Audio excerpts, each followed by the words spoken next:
En exclusivité mondiale, l'analyse du sociologue Albert Limité.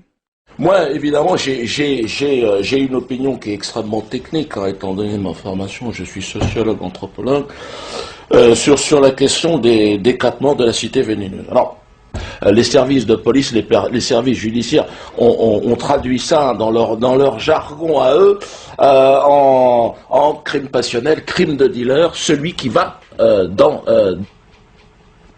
moi, je pense à un transfert rituelique. Ces 4 premières victimes sont tous originaires du triangle Bénin, Congo, Togo. Donc, on a en Mfoudi, là je rentre un petit peu dans des termes qui sont un petit peu techniques.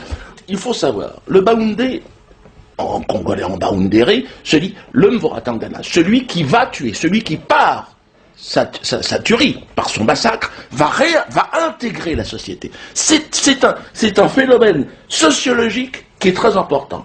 L'immersion ethnique. C'est ce procédé d'immersion ethnique qui va, dans un second temps, pousser l'autre à la défenestration, j'ai un stylo, je te le perce, je te l'envoie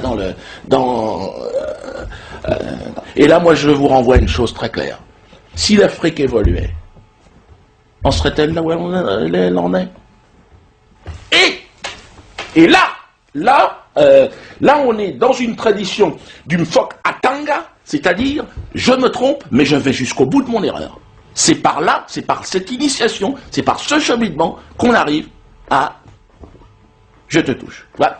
Alors, oui, ce Ernesto a le profil, évidemment. Ah. Pourquoi? Est-ce que vous avez le nom exact d'Ernesto? Oui, Ernesto Fakoly.